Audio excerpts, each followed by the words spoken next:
So KANTEN, The Limits of History, takes its title from a play on words in Japanese. I'm looking at the kanji for kanten, meaning kind of perspectives or viewpoints, and tenrankai, which means art exhibition. So taking the first kanji of both words and putting them together to form KANTEN, which looks at, it's becoming an exhibition of perspectives.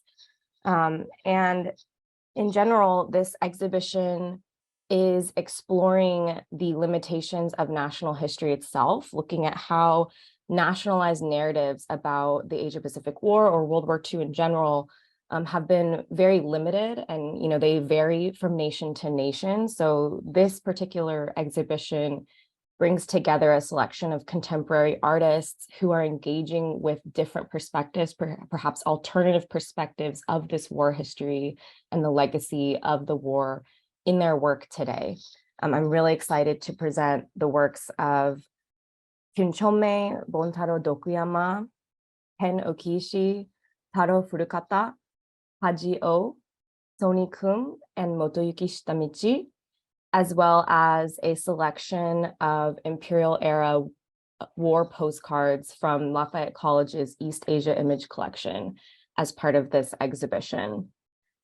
And before we get into the particular works, I just want to kind of preface this tour with the fact that, this show is not about pointing fingers and assigning blame. It's more looking at the way that history itself is limited and looking at the way that, there's these legacies of the war and the generational trauma that has resulted from the Asia-Pacific War is incredibly complicated.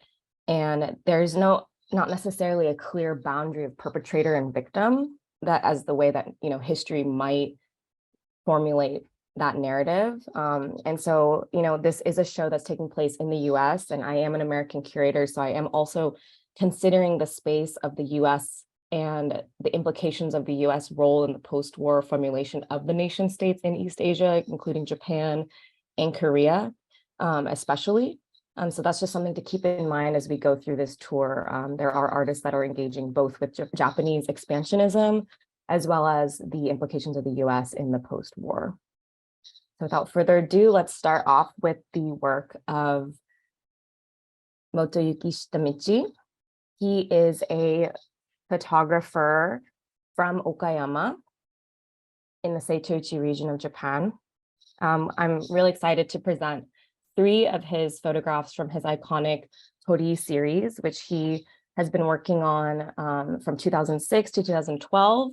And then again, he started up again in 2017, and this is still an ongoing project. This particular body of work, it explores the boundaries of Japanese empire by photographing tori, or the gates of Shinto shrines that you can see. And perhaps we can get a close-up of the photograph of Taiwan in the middle here. So this is a very, recognizable monument that, Japanese empire, they inserted Shinto shrines throughout their territories during their occupation of various East Asian countries during the lead up to the Asia-Pacific War in the first half of the 20th century. Even though perhaps at first glance, a lot of Shitamichi's photographs look like they're taken within Japan, it's important to note that all of these series are taken outside of what is now the boundaries of the Japanese nation state.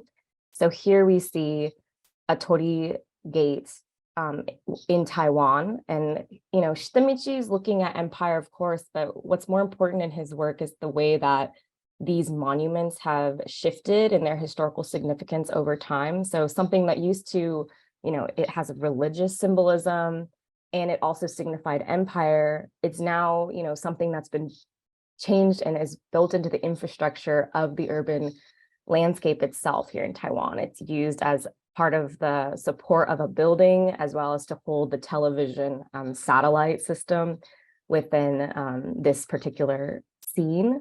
And if we can switch over to his other photo of Saipan, we can see in the background that the tori has been repainted white and sort of disguised as a benign part of this largely Catholic cemetery.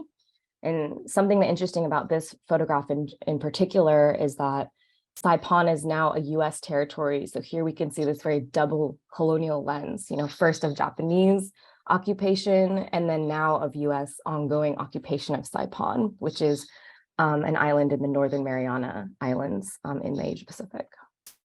And then I'd like to look at this piece, which is in Jeomondo Island in South Korea. And at the top, these stairs are very, iconic. You can recognize them as the stairs that lead to a Shinto shrine. But in South Korea, most of the Shinto gates were completely destroyed after the war to remove the vestiges of Japanese colonialism after liberation.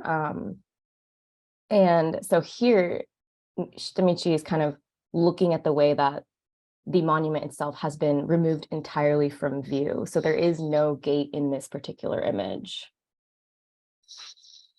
Thank you. And I should mention that all of Shitamichi's photos are taken on film with a 4x6 camera. All right, moving on to the work of Sony Kim.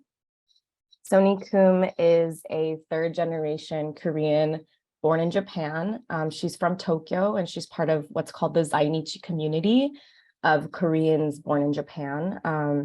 She came to New York. I was really excited. She came to New York specifically to install this work for this exhibition.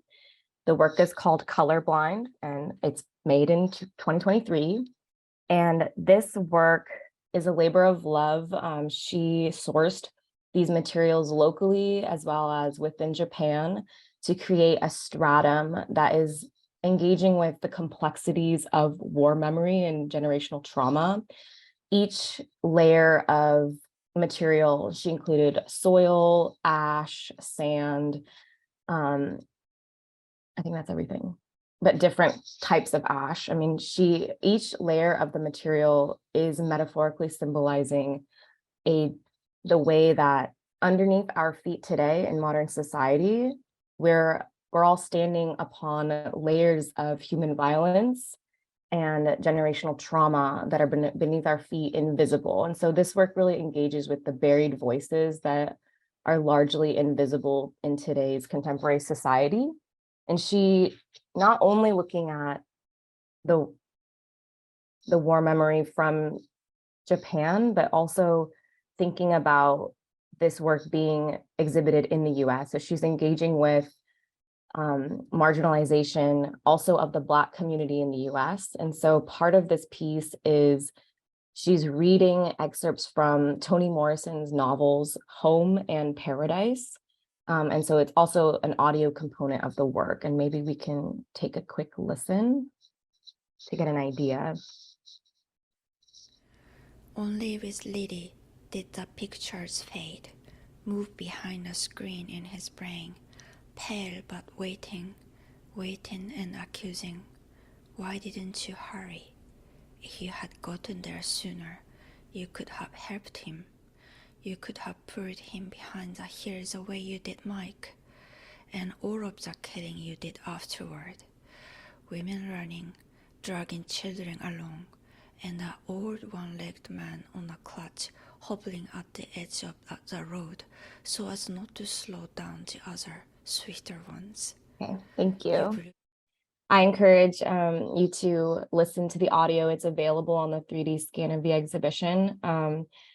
In particular, the reason that Sony focused on Toni Morrison's novels is because they look at the way that Black soldiers during the Korean War were discriminated against when they returned home to the US. So after committing, highly aggressive atrocities during the war in Korea, they also returned home and experienced discrimination at home. So it's looking at really the complexity and, again, the blurring of perpetrator and victim when it comes to war and, ethnic racialization and discrimination coming from war memory. Okay, let's move on to Kyun Cho's work, which is so this piece is called Making a Perfect Donut. It's a feature-length art film, sort of a documentary that they created in 2019. Kyun Cho is a Japanese artist duo made up of Eri Honma and Nabuchi. They're both based in Tokyo. This particular work is really interesting because it's looking at the place of Okinawa and how it fits in geopolitically into the Asia-Pacific War. And so Okinawa is the southernmost prefecture of Japan today. But Okinawa, if you're unfamiliar with it, Okinawa has its own culture, history, religion, and peoples. It's technically its own, it could be its own nation. However, it's been subsumed into the Japanese nation state as a colonial acquisition in, I want to say, in the 1870s. And now after the war, it was occupied by US forces, and it still houses the majority of US bases today. And so it is kind of in this state of a double colonization, first by the Japanese state and then by US militarism in the region. And so for this project, Kyun Cho went and spent an extended period of time in Okinawa and posed a very absurd question, about how to make a perfect donut by combining the round American donuts with an Okinawan traditional donut called satandagi, to combine them together through the fence of the military bases. Of course, this is sort of a metaphor for resolving a very unresolvable situation. And so the film itself is their proposal, posed to various residents of Okinawa and the reactions and discussions that ensued from this proposal. And it's quite interesting, to see how it's very complex at the same time that much of the Okinawan community is, very against the US military bases being there. There's also the flip side that a lot of the economy has become so dependent on the US military bases being there. So it's a very unresolvable situation. And this has largely become sort of white noise in the Japanese sphere of like the public sphere. People understand, oh yeah, this is the Okinawan problem, Okinawan no mondai, as they say. And, it's largely become white noise. And this piece in particular sort of brings awareness to this issue, as well as the complexity and the lack of resolution that's possible about it. Maybe we can listen to a little bit. ちょっと、サーターアンダギーとドーナツ。味はだいたい似てますよね。なんと言ったらいいのかな。いいことだけど、意味して引っかかるというより、わっちゃ賛成よ。この意味としては。いいけど、みんなが、これはアンダーギー、これも油で焼くドーナツだけど、どうですかね。みんながいいとは限らないと思う。どうしてこれはこれでしてるの？ You can see how, for example, this owner of a bar in Okinawa is struggling with the idea, it's a nice sounding idea, but it's going to be received with controversy. And we also have a sculpture of the perfect donut, Konpeki donatsu, in the space too. The film is available online in its entirety. So if you have a chance to watch it, it'll be available till the end of the exhibition. And I'd like to move to the back room where we have the video My Anthem by the artist Taro Higuchi. And this work is, well, I came across this work for the first time at Roppongi Crossing in 2019, which is, I think, where Dokuyama debuted this piece. So Dokuyama himself is from Fukushima, and after 2011, he became an artist. And, after the triple disaster of the earthquake, tsunami, and nuclear radiation that devastated his hometown, he sort of started questioning the truth of everything he'd been taught his whole life. And So at first, his work was engaging with the fallout from Fukushima and displacement of his family and friends in that region.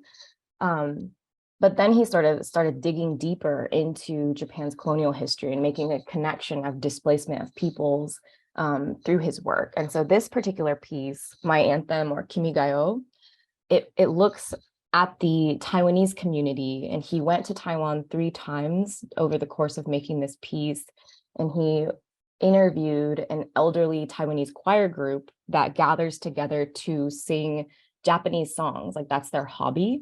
And they're largely over the age of 80, and they grew up during the Japanese occupation of Taiwan. And so they speak Japanese fluently still. And so in this interview, you can hear them speaking in Japanese, singing Japanese songs.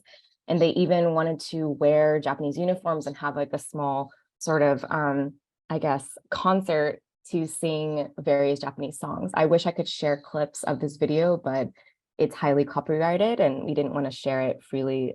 So please come to the exhibition if you can to see this work. It's very interesting, it shows the embeddedness of Japanese imperial subject making during the period of colonization of Taiwan. Not only were, it wasn't, not only did they have to speak Japanese, but they also had to have Japanese names, which is something that's also addressed in the film.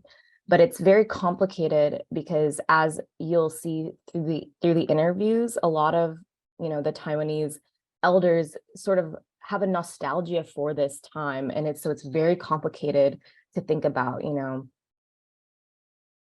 how the memory of Japanese colonial period has shifted over the years since the end of the war. It's been about 70 years since, and so this group of people are speaking with Tokuyama as treating him like a grandson, and it was a very interesting piece. And in my view, it's quite haunting and very disturbing to see this sort of imagery, knowing what I know about the colonial period.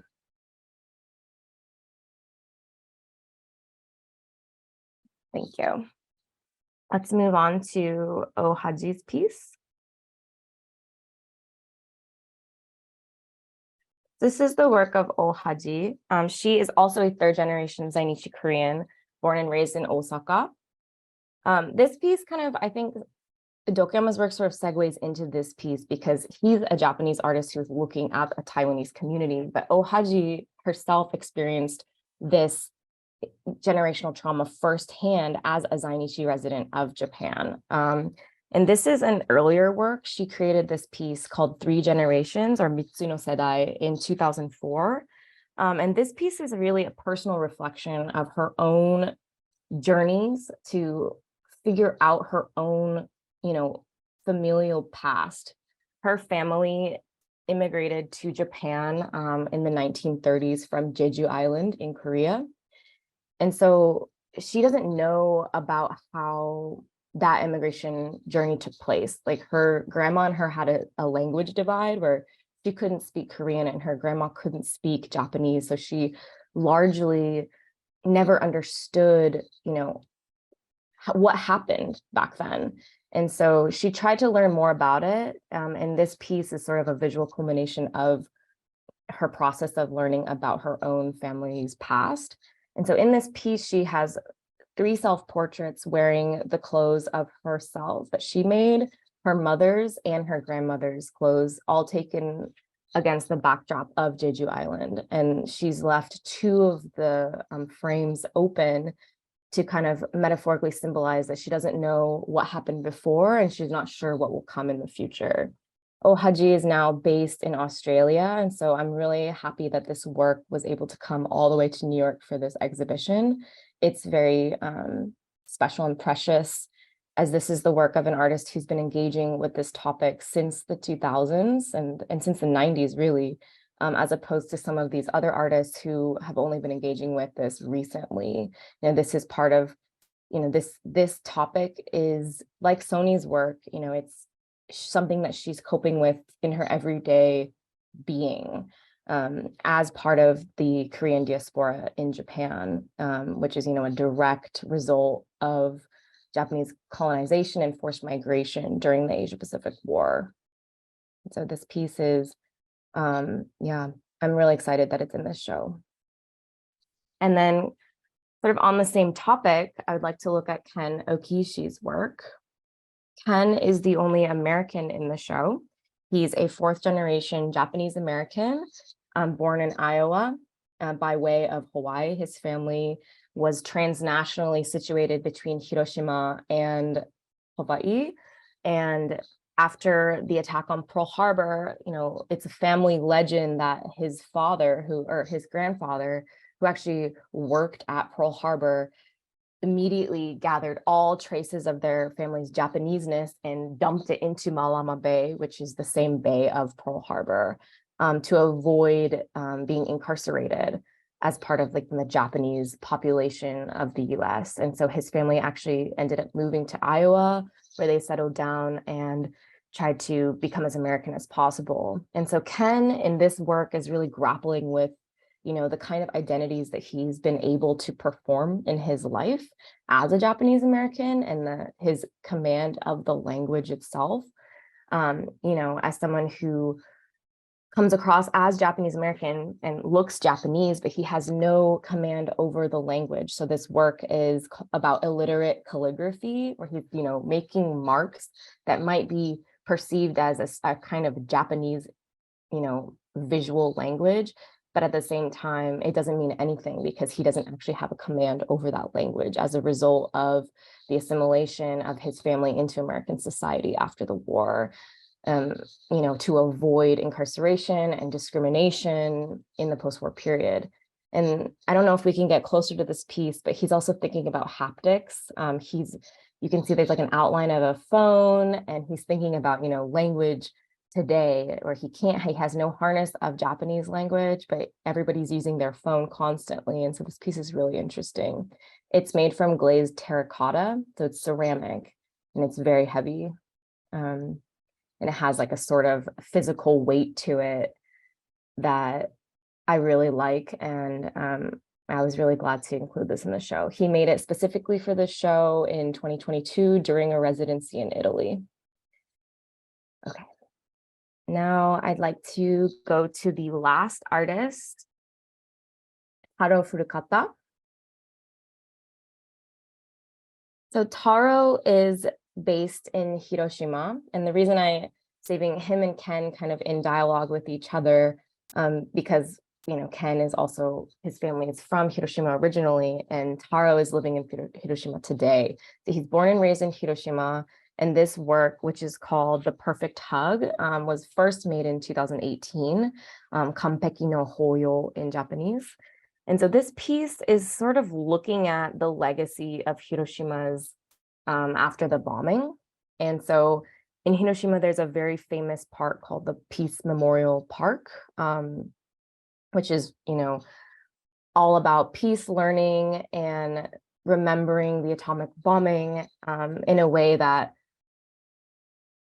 contributes to peace in the future. And Taro is looking at the history of this park sort of critically in thinking about, you know, what does this park cover up? I mean, of course, it's important to memorialize the bombing, but also he's thinking about how this beautiful park actually works to erase Japan's aggression during the war. You know, it creates this beautiful facade, but what, you know, it's hiding what Japan, you know, what actually led to this horrible incident. And so he's also pairing it with this image of Obama hugging an atomic bomb survivor during his visit to Hiroshima in 2016. This image was widely circulated in the media. It kind of went viral, as they say. And Taro felt like this image did the exact same thing from a US perspective. It kind of looks at a reconciliatory, you know, image of the bombing, but it doesn't really look at what the US did and the atrocity of the bombing itself. And so he's pairing these, this sort of imagery of the park and this news image in a way to show that both are sort of a modern form of propaganda that really serve to erase the violence beneath. I think we have a clip of the work. Here we go. Thank you.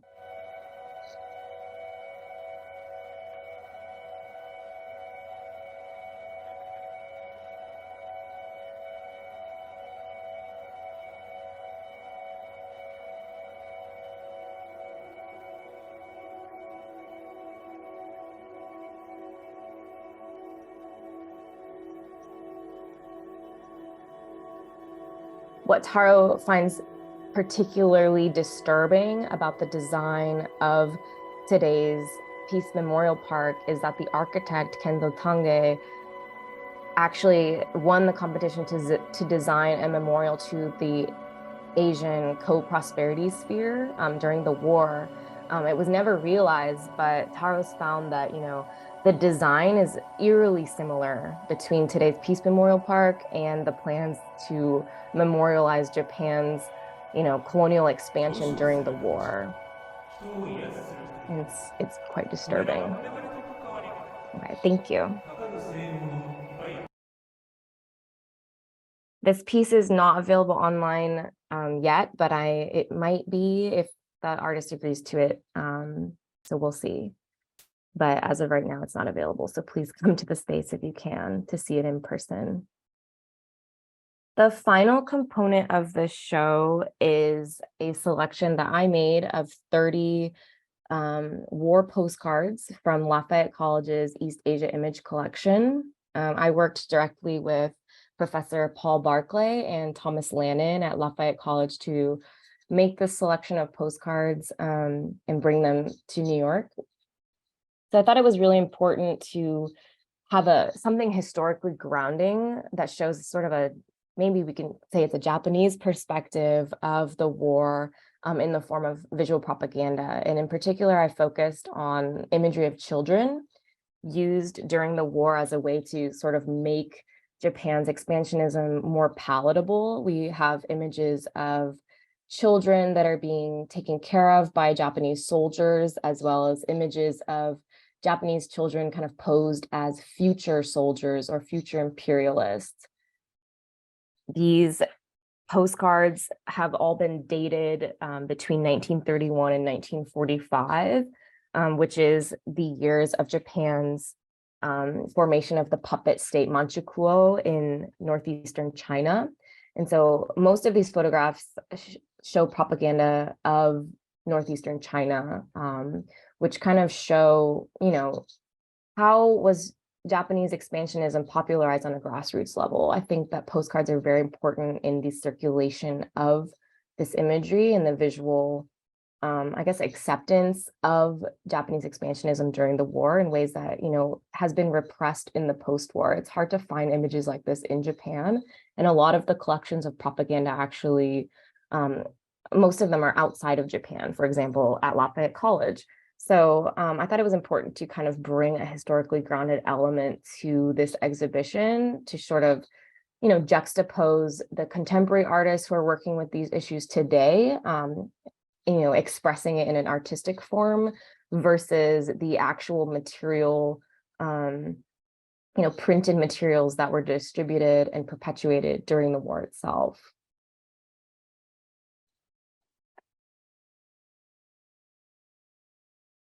And so there are like two little tables to show this work.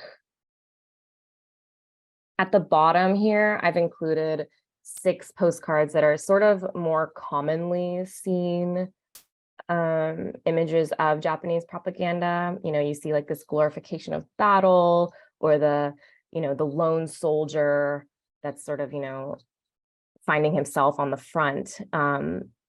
As in juxtaposition to these images of children, which I thought were very disturbing, even as they are very appealing and cute, but they're really erasing violence and kind of creating a very, very propagandic image of Japanese expansionism.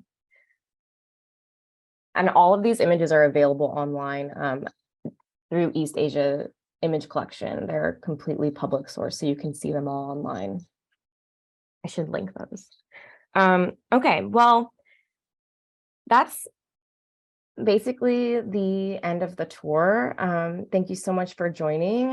In conclusion, I just want to double down on and show how, all of these complex entanglements, it shows that things in history is not black and white. History itself is limited. And what we read in textbooks is often, the winner's side or the most simplified and reductive form of that history. And you don't really get these alternative stories, for example, from the Zainichi Korean community or the Japanese American community that faced discrimination in different ways after the end of the war. In a lot of ways, post isn't really so post in the post-war. The war has continued into what's today's like Cold War politics. They continue today, and it's all playing out in ways that we're still grappling with in the present. And so the war itself is, it's not completely over, I would say. And so, yeah, the show shows these entangled layers